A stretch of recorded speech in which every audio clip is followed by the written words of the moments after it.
Hello hi hope you'll doing good. నేను మీ Telugu Shyam.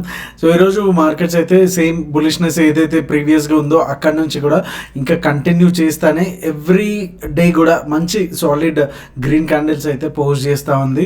So ఈరోజు అయితే నిఫ్టీ 307 పాయింట్స్ అండ్ 1111 పాయింట్స్తో బ్యాంక్ నిఫ్టీ, అలాగే ఫిన్ నిఫ్టీ కావచ్చు and Sensex 1000 points and mid Nifty కొంచెం తక్కువ అయితే ఈరోజు పాయింట్స్ అయితే ఇచ్చింది, గెయిన్స్ అయితే. అండ్ ఓవరాల్గా 8.9% పెరిగి 13.7కి మనకి విక్స్ కూడా సెటిల్ అయింది. విక్స్ చాలా పెరగడం కూడా మనకి ఒక రకమైన వార్నింగ్ సైన్ అనేది మనకి మార్కెట్స్లో ఇస్తూ ఉంది. సో నిఫ్టీ డైలీ టైం ఫ్రేమ్లో చూసుకుంటే కనుక మనకి ఎప్పుడైతే మనకి ట్రెండ్ లైన్ అనేది ఈ ఏరియాలో మనకి బ్రేక్ అయ్యిందో, సో అక్కడ నుంచి కూడా కంటిన్యూస్గా ఒక 3 days అయితే వచ్చింది. అండ్ ఇక్కడ మనకి హారిజాంటల్గా ఏదైతే మనకి ఒక రెసిస్టెన్స్, అలాగే నెక్స్ట్ హార్డిల్ ఏదైతే ఉందో 23,800లో ఉంది. సో ఆల్మోస్ట్ ఈరోజు క్లోజింగ్ వాల్యూ కనుక మనం చూసుకుంటే 23,650. సో ఇంకా అరౌండ్ ఒక 200 పాయింట్స్ అయితే మనకి ఇక్కడ ఛాన్సెస్ అయితే ఉన్నాయి. సో ఇక్కడ నుంచి అగైన్ మళ్ళీ రివర్సల్ తీసుకుంటుందా, ఎందుకంటే ఇది ఒక మంచి సప్లై జోన్గా మనకి కనిపిస్తుంది. ఇక్కడ నుంచి కూడా మంచి సప్లై అయితే ప్రీవియస్గా కూడా వచ్చింది. సో అగైన్ ఈ లెవెల్ నుంచే కూడా మంచిగా అప్ సైడ్ వెళ్ళిన ఇది కూడా లెవెల్స్ కూడా ఉన్నాయి. సో ఇది వచ్చేసి కంప్లీట్గా ఇంకొక 200-150 పాయింట్స్ తర్వాత నుంచి మనకి అంటే 1-2 daysలో మనకి ఇక్కడ ఒక మెయిన్ థింగ్ ఏందనేది తెలుస్తుంది, మేక్ ఆర్ బ్రేక్ లెవెల్ అనేసి. సో అదే కనుక మనం ఇక్కడ బ్యాంక్ నిఫ్టీ చూసుకుంటే కనుక కంప్లీట్గా డిఫరెంట్. ఏదైతే ప్రీవియస్గా మనం నిన్న వీక్లీ అనాలిసిస్లో కూడా మనం మాట్లాడుకున్నామో ఈ ఏరియా నుంచి కంప్లీట్గా డౌన్ సైడ్ రావాలా లేకపోతే అప్ సైడ్ వెళ్ళాలా అనేసి, ఇది కంప్లీట్గా ఛాన్స్ ఇవ్వకుండా కంప్లీట్గా ఏదైతే చిన్న చిన్న రెసిస్టెన్స్ ఉన్నాయో అవన్నీ బ్రేక్ చేసుకుంటా మంచి ఓపెనింగ్ అయితే ఇచ్చింది గ్యాప్ అప్తో. ఇంకా అక్కడ నుంచి కూడా 1100 పాయింట్స్ అయితే మనకి ఇక్కడ ఇచ్చింది. సో నెక్స్ట్ ఏదైతే మనకి 52,000 దగ్గర ప్రీవియస్గా ఉన్నటువంటి రెసిస్టెన్స్ ఒక స్ట్రాంగ్ రెసిస్టెన్స్ అయితే కనిపిస్తూ ఉంది.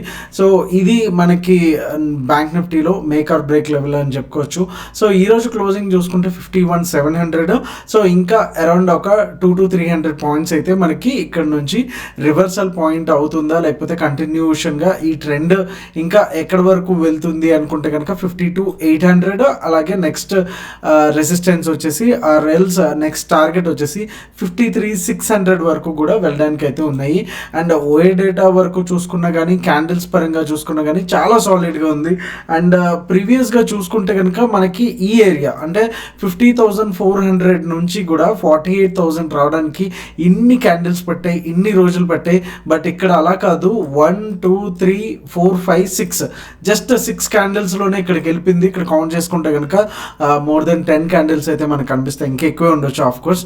సో వెళ్ళేటప్పుడు మాత్రం చాలా అంటే ఈ జోన్ అనేది ఎంత ఇంపార్టెంట్ అనేది మనం తెలుసుకోవచ్చు. సో అగైన్ ఇన్ కేస్ ఒకవేళ రేపు కనుక 50,800 అంటే ఈరోజు లో ఏదైతే ఉందో 50,795 ఆర్ 800 ఇది కూడా బ్రేక్ చేసినా సరే మనకి ఇక్కడ 50,400 అనేది చాలా మంచి సపోర్ట్గా మనకు కనిపిస్తూ ఉంది. సో అంటిల్ అన్లెస్ ఇది బ్రేక్ అయితే కానీ మనకి పొజిషనల్గా కూడా డౌన్ సైడ్ అయితే వెళ్ళడానికి లేదు, అండ్ కంప్లీట్గా అప్ సైడే ఉండడానికే ఛాన్స్ ఉంది.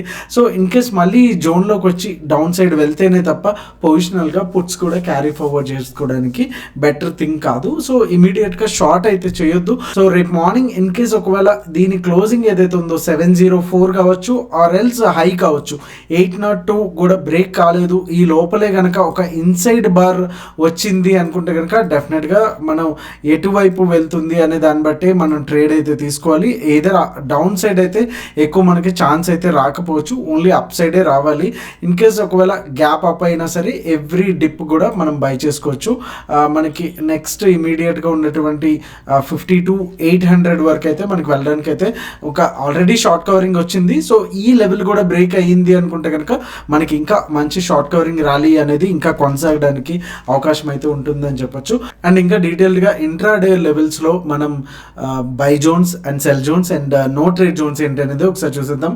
సో వీడియో మీకు నచ్చినట్టయితే లైక్ చేయడం అస్సలు మర్చిపోద్దు. సో ముందుగా మనం నిఫ్టీ చూసుకుంటే కనుక మంచి గ్యాప్ డౌన్తో ఓపెన్ అయిన తర్వాత ఫస్ట్ 15 minutes క్యాండిల్ ఏదైతే ఉందో దాన్ని లో బ్రేక్ చేసుకుని ఇక్కడ ఎవరైతే పుట్స్ ఆర్ షార్ట్స్ చేస్తారో సో వాళ్ళందరికీ ఒక జలకిచ్చి అండ్ కంప్లీట్గా స్టాప్ లాస్ హిట్ కొట్టి అండ్ ఖచ్చితంగా మంచి పాయింట్స్కి అయితే ఇచ్చింది. ఆల్మోస్ట్ 23,900 వరకు వెళ్ళింది, బట్ అక్కడనే ఒక క్లోజింగ్ అనేది అయితే వచ్చేసింది. సో అప్ సైడ్ వచ్చేసి 23,698 అండ్ డౌన్ సైడ్ వచ్చి 23,600 వచ్చేసి మన కంప్లీట్గా no trade zone or scalping zone. And in case gap up అయితే కనుక అంటే 74లో మన క్లోజింగ్ ఉంది కదా, ఒక 20 to 30 పాయింట్స్ అయినా గ్యాప్ అప్ అయితే ఈ లెవెల్ కోసం వెయిట్ చేయండి. అంటే విచ్ ఇస్ ఇవాళ హై ఏదైతే ఉందో దాన్ని బ్రేక్ చేసిన తర్వాత మాత్రమే మనం లాంగ్ ప్లాన్ చేసుకుంటే చాలా బెటర్ థింగ్. అండ్ 23,752 వచ్చి first target and second target వచ్చి 23,798 అండ్ థర్డ్ టార్గెట్ వచ్చి 23,848 గా మనకైతే ఉంది. అండ్ డౌన్ సైడ్ ఎప్పుడైతే మనకి 23,600 కనుక ఇన్ కేస్ ఒకవేళ గ్యాప్ డౌన్ అయితే కనుక ఇమీడియట్ గా అయితే ఇక్కడ షార్ట్ అయితే చేయొచ్చు. ఇక్కడ నుంచి మంచి బౌన్స్ అవడానికి అయితే మంచి లెవెల్ అని చెప్పొచ్చు. సో 23,600 కూడా బ్రేక్ అయితే అప్పుడు మనం షార్ట్ సైడ్ అయితే వెళ్ళొచ్చు. మంచి రిస్క్ టు రేషియో కూడా ఇక్కడ బాగానే ఉంది. అండ్ సెకండ్ టార్గెట్ వచ్చి 23,494 అండ్ థర్డ్ టార్గెట్ వచ్చి 23,423గా అయితే మనకైతే ఉంది. సో ఒకసారి బ్యాంక్ నిఫ్టీ చూసేద్దాం. సో 51,832 అండ్ అలాగే 51,563 వచ్చేసి కంప్లీట్గా no trading zone or scalping zone. So gap up అయిన తర్వాత కంటిన్యూస్గా కన్సిస్టెంట్గా చాలా మంచి అప్ మూవ్ అయితే ఇచ్చింది. అండ్ మన ట్రేడర్స్లో కూడా అరౌండ్ 9:30, 9:40 టైంకి కాల్ ఇవ్వడం జరిగింది, సిఈ ఇవ్వడం జరిగింది. ఆల్మోస్ట్ 300 to 400 పాయింట్స్ సింగిల్ ట్రేడ్లో మంచి ట్రేడ్ అయితే ఇవాళ ఇనిషియేట్ అయితే అయ్యింది. అండ్ మీరు ఇప్పటి వరకు ట్రేడర్స్ గ్రూప్ని కనుక ఎక్స్ప్లోర్ చేయకపోతే కనుక లింక్స్ వచ్చి డిస్క్రిప్షన్లో ఉంటే ఆర్ మన వెబ్సైట్ traderso.com ఇక్కడ కనిపిస్తుంది కదా. సో ఈ వెబ్సైట్ లోంచి మీరు డైరెక్ట్ గా ట్రేడర్స్ గ్రూప్ లో అయితే జాయిన్ అవ్వచ్చు. మీకు పేమెంట్ చేసిన తర్వాత ఆటోమేటిక్ గా టెలిగ్రామ్ గ్రూప్ లింక్ అనేది వస్తుంది. సో ఆ లింక్ తో మీరు డైరెక్ట్ గా టెలిగ్రామ్ గ్రూప్ లో అయితే జాయిన్ అయితే అయిపోతారు. సో ఇక్కడికి వచ్చేసరికి రేపు morning in case gap up అయితే కనుక 8:32 దగ్గర మనకి బ్రేక్అవుట్ ఇచ్చిన తర్వాత మనం లాంగ్ సైడ్ అయితే ప్లాన్ చేసుకోవచ్చు. 51,992 అండ్ అలాగే సెకండ్ టార్గెట్ వచ్చి 52,213 అలాగే 52,502 వచ్చేసి మనకి థర్డ్ టార్గెట్స్కి అయితే ఉన్నాయి. అండ్ డౌన్ సైడ్ వచ్చేసి 51,563 కూడా బ్రేక్ అయితే కనుక 51,411 అండ్ సెకండ్ టార్గెట్ వచ్చి 51,270 అండ్ అలాగే థర్డ్ టార్గెట్ వచ్చి 51,115గా అయితే ఉన్నాయి. సో బ్యాంక్ నిఫ్టీ కూడా చాలా స్ట్రాంగ్గా అయితే ఉంది. ఇమీడియట్గా షార్టింగ్ సైడ్ కాకుండా ఓన్లీ లాంగ్ సైడ్ చూడడం better. In case gap down అయినా సరే ఒకసారి ప్రైస్ యాక్షన్ ఎలా ఉంది అండ్ ఆ టైంలో డేటా ఎలా ఉందో కూడా చూసుకొని మనం ట్రేడ్ అనేది ప్లాన్ చేసుకోవడం అయితే చాలా బెటర్ థింగ్. అండ్ 78,112 77,792 వచ్చేసి కంప్లీట్గా no trade zone or scalping zone for Sensex.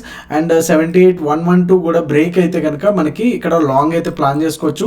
78,241 and second target వచ్చి 78,385 అండ్ థర్డ్ టార్గెట్ వచ్చి 78,533 అండ్ డౌన్ సైడ్ వచ్చేసి 77,792 కూడా బ్రేక్ అయితే ఇక్కడ మనం షార్టింగ్ అనేది ప్లాన్ చేసుకోవచ్చు.